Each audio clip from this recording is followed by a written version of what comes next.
Actualidad Hispana con José Herrera. Periodismo de análisis, entrevistas, reportajes y conclusiones. Los miércoles a las 8 de la noche.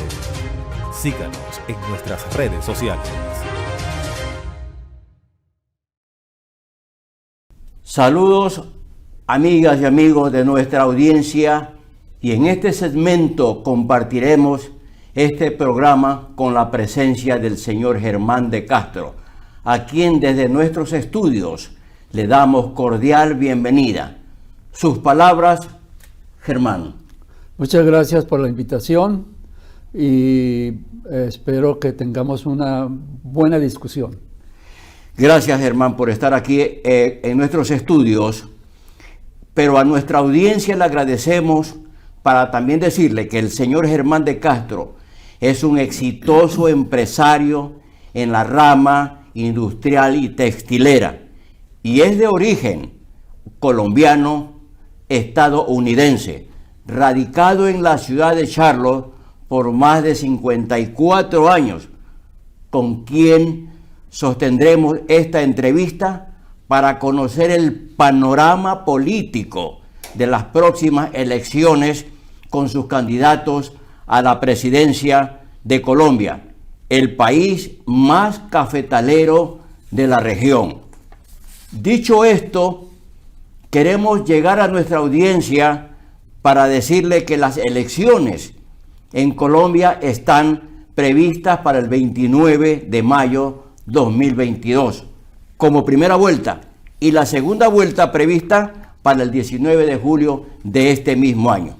Queremos conversar con Germán, un conocido ciudadano de origen, repito, colombiano, y que tiene una hoja de vida brillante en esta ciudad reina de Charlotte. 54 años en esta ciudad es algo muy importante y muy glorificante. Queremos hacer esta pregunta y que escoja el señor de Castro cuál de estos tres problemas más preocupantes para la vida de los colombianos y sus instituciones son. Voy a citarlos. A. El narcotráfico con estupefacientes, por ser también otro país de la región productora de coca. B. La corrupción, por estar comprometidos los tres poderes del Estado. Y C. La guerrilla, porque con el acuerdo de paz que firmó el expresidente Juan Manuel Santos con los representantes de la guerrilla o grupos guerrilleros, y muchos de estos llegaron al Congreso de Colombia con una cuota política de hecho y no de derecho constitucional. Señor de Castro, por favor, usted nos puede decir cuál de estos tres o de estas tres situaciones que preocuparían a los colombianos. Repito, el narcotráfico con estupefacientes, la corrupción o la guerrilla. Pero usted tiene otro numeral más. Pues sí, para mí la parte más importante y que impacta más al país y a sus comunidades es la inmoralidad de las élites, que producen exactamente las tres situaciones que usted acaba de nombrar. En ello tenemos que las élites, la gente que tiene dinero, desafortunadamente a este tiempo se les olvidó que están tratando con humanos. Y ahora, anteriormente, hago una alegoría. En los Estados Unidos y en muchas partes había esclavitud, pero era una esclavitud física. O sea que los esclavos los trataban, les daban comida, les daban medicina, les daban educación a veces y les daban su ropa y todas estas cosas. Eso era una esclavitud física, pero hoy en día la esclavitud es económica y las cadenas son la tarjeta de crédito, la deuda con el carro, la deuda con el arrendatario, ¿no? Y las personas tienen que estar trabajando, como en los Estados Unidos, 3, 4 y 5 trabajos para poder sobrevivir. que eso es inhumano, mientras que las élites están ganándose billones y trillones de dólares, sin pensar que les están dando eso son esta gente que tienen económicamente en esclavitud. ¿Ve? Eso tiene que cambiar. Y aquí por eso llegó una sacudida muy fuerte con el señor Trump. La gente que votó por el señor Trump y que está todavía tratando de votar por el señor Trump es esta gente que se sentía abandonada y utilizada. Y esto es lo mismo en nuestro país. En nuestro país el desempleo es increíble. Entre la gente joven creo que es al 40% o algo así. ¿Ve? Entonces, no hay manera de arreglar ni el narcotráfico, ni la corrupción, ni nada de eso, mientras la gente no tenga el poder de hacer decisiones ellos mismos, que no las pueden hacer. Pero esto, usted sabe, Germán, que la corrupción, particularmente hablando en Colombia, no es un país que tiene una dedicatoria. Es como el primer país del mundo en corrupción. Correcto, exacto. Pero la corrupción se ha institucionalizado también en Colombia.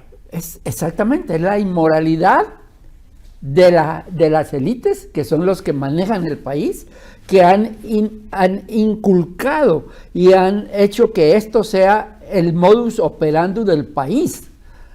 No es de que esto llegó porque A llegó aquí y B llegó aquí, no. Esto ya está como un oligopolio de los tres poderes y de las partes económicas de los que dirigen la economía del país, que la controlan. ¿Ve? Germán, perdóname que te interrumpa, quiero ser breve. Y el narcotráfico también llegó a la política, porque hay políticos que negocian abiertamente con estos grupos de narcotráfico. Es muy sencillo para decirle una cosa. El narcotráfico en los Estados Unidos son 700 billones de dólares anuales, ¿ok? Y Colombia tiene más o menos un 60% de esa cantidad.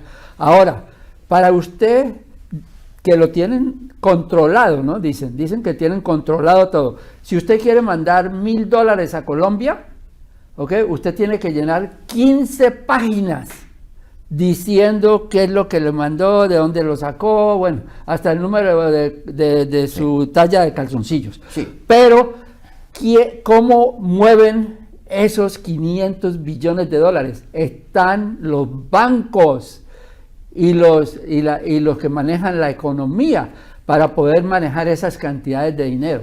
Y eso es la única manera que puede llegar allá. Ahora bien, Germán, de fondo vamos a tratar el asunto en cuanto a la parte política de los candidatos en Colombia. Hay un porcentaje grande que a intención de voto está delante Gustavo Petro. Pero ¿quién enfrentaría a Petro de ganar la primera vuelta? Hay dos coaliciones, tomando en cuenta que hay dos coaliciones de centro. El de La Esperanza, de Fajardo y de Gaviria. Y está el equipo Colombia. Y sería de ahí quién enfrente a Petro. Porque Petro, por más que él no puede ganar la segunda vuelta solo, pero llegaría a la segunda vuelta, pero para llegar a la segunda vuelta hay muchos factores que hay. ¿Quién enfrentaría, como ejemplo le digo, Germán, cuál sería el mejor calificado para ser presidente de Colombia? Y dígame uno de ellos y por qué, pero dentro de ese esquema quiero indicarle, Germán, que a intención de votos, Gustavo Petro tiene el 27%. Esta encuesta la hizo en febrero 8 de 2022 por una encuestadora llamada Jan Haas. Gustavo Petro, repito, con un 27%. Federico Gutiérrez con 15%. Sergio Fajardo, 18%. Juan Manuel Galán, 12%. Alejandro Char, 10%. Y obviamente la ex senadora Ingrid Betancourt con un 9% que ha dado declaraciones a la prensa y que quiere llegar a la presidencia de la República, así como lo ha hecho también los demás candidatos, que no son solos. Entonces, ¿cuál de ellos sería el más calificado? Mire, no sé, ahí en eso que acaba usted de decir con las encuestas y todo eso, y nombrando al señor Petro, y nombrando a Fajardo, y nombrando al hijo de Gaviria, y al hijo de Galán, y etcétera. Esto, usted tiene un grupo de candidatos que todos vienen de las familias reales de Colombia, ¿ok? Y tiene a un lado, como lo tuvo en el Perú, ¿ok?, a un candidato que no viene de ahí, que es de afuera, ¿ve? Y que es el candidato que la gente está en este momento diciendo, bueno, aquí hay que sacudir a este país. ¿Con quién lo sacudimos? Esa nos pasó aquí en Estados Unidos, ¿ok? Aquí nos dieron el sacudón con el señor Trump. En Colombia están tratando de darle el sacudón al país con el señor Petro, ¿ok? Que está pasando lo mismo que está pasando en Chile y en el Perú y en otras partes, que esa gente, yo digo que los indígenas, ¿no?, o la gente del estrato 6 del país, ¿no?, ya no cree en el estrato, a ver, el 1 es el más bajito, creo, y el 6 es el más alto. El estrato 1, 2, 3 y 4, clase media y baja, no cree ya en eso, ya pero se dieron cuenta. Germán, por favor, Germán, pero ¿cuál sería el más calificado de estos candidatos? Pero es que yo creo que el problema ahí va a ser quién va a poder obtener los votos. Como ya le están diciendo intención de voto por sí. Petro, 27%. Sí. El más cerquita es 18%. Son 10 puntos. Y en política 10 puntos son 20 siglos. ¿Ve? Entonces yo digo, ahí hay gente que, por ejemplo, el hijo de Galán, ¿no?, que tiene por lo menos un corazón que le dejó el papá. ¿Ok? Así. Y los otros, ese tal vez puede ser. Fajardo tiene cierta cantidad de seguidores, él estuvo en la alcaldía de Bogotá, lo tienen como un ladrón, como bueno, tiene sí, todo. Sí, hermano. Entonces ahí es muy difícil decir. El más opcionado. El más opcionado. ¿Ves? Pero las encuestas están diciendo que es Gustavo Petro, que fue una encuesta de sí, por eso, pero el siguiente es Fajardo con 18. El siguiente es Fajardo con 18. Sí. Y cuando usted mira el currículum de Fajardo con sus problemas de los carros de basura de Bogotá y de todo lo que pasó en su alcaldía, en su mandato de alcaldía de Bogotá, la gente va a estar muy reacia a tratar de montar una persona de esas en la presidencia, mientras que el otro Petro es algo nuevo. Es decir, puede ser una sorpresa. Una sorpresa, ¿no? Es algo nuevo. Pero hay que recordar esto, Germán, que esa sorpresa podría traer graves consecuencias. Mire, eso lo vivimos nosotros en el 2016 aquí y lo seguimos viviendo en este momento, ¿ok? ¿Qué nos trajo el señor Trump? El sacudón del señor Trump, ¿ve? ¿Y por quiénes votaron por el señor Trump? Por el señor Trump votaron la gente como en Colombia, que se siente abandonada, que se siente explotada y que le van y le dicen, mire, le doy el cacahuete. Y el otro dice, yo voy a formar la no sé qué compañía de si sé cuándo, que vamos a hacer 20,000 trabajos, pero les vamos a pagar solamente el salario mínimo. ¿Ve? Entonces, ¿por quién se van? Por el que le da el cacahuete, que se lo puede comer inmediato, ¿ve? Mientras que el otro le está poniendo periquitos de oro. Tenemos que recordar esto, Germán, que Estados Unidos está recomendando supervigilar las elecciones de Colombia. Porque Petro tiene una inclinación con Nicolás Maduro. Y eso es bastante... mire, yo no quiero involucrar a Venezuela con Colombia. Mire, los venezolanos deben de arreglar su problema con ellos mismos. ¿Ve? Nosotros tenemos 1 millón o 2 millones de venezolanos. Pero ¿qué Colombia. pasaría si Petro es presidente de Colombia? Si Pues lo eligen. nosotros no sabemos. No, yo sé que es una percepción. Sí, Pero, es pero decir, ¿qué pasaría? Usted puede decir, él puede llegar y decirle, él no tiene a las Fuerzas Armadas, ¿ok? Con primeras medidas. Eso es un problema muy, muy difícil de evolucionarlo, ¿ok? Porque cuando usted quiere hacer algo en un país como el nuestro, lo primero que tiene que tener es a la policía, al ejército, a la Fuerza Aérea, a la Marina. Las Fuerzas Armadas. No, y luego a la Iglesia Católica. ¿Ve? Porque si el cardenal dice no, la mayoría va a decir no. Ojalá que con esa, ¿Ok? esa versión suya, Germán, que ya está nombrando instituciones del país, porque ellas tienen que estar supervigilando el proceso también Exactamente. electoral. Ahora, ¿por qué está Maduro donde está? Porque cuando Chávez se subió, él le puso en la mano todo lo que querían las Fuerzas Armadas. Y las Fuerzas Armadas es lo que los han mantenido ahí. ¿Ve? Entonces, uno no puede dilapidar en estas cosas porque no sabe qué va a pasar.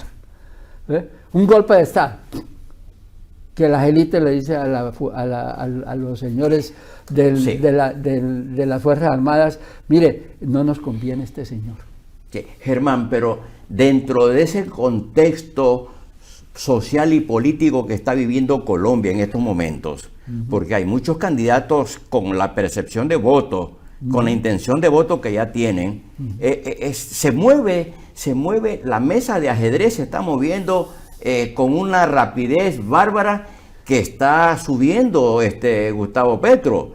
Y eso para Colombia es preocupante en este momento, para quienes realmente... Bueno, es preocupante para usted y dice usted para Colombia, pero para la persona que está mirando a Petro como su salvador, como la persona que le va a dar el cacahuete, ¿no? En la mano, para esa persona no es, porque esa persona está pensando en cómo voy a ir a comprarme una arepa, cómo voy a ir a comprar o maíz para hacer la arepa, una yuca, cómo puedo darle comida a mis hijos, cómo puedo encontrar un doctor que me atienda. Claro, entonces, de acuerdo con tu criterio, Germán, quiere decir que la clase pobre, la clase marginada, es la que estaría con una votación alta hacia Petro. Claro.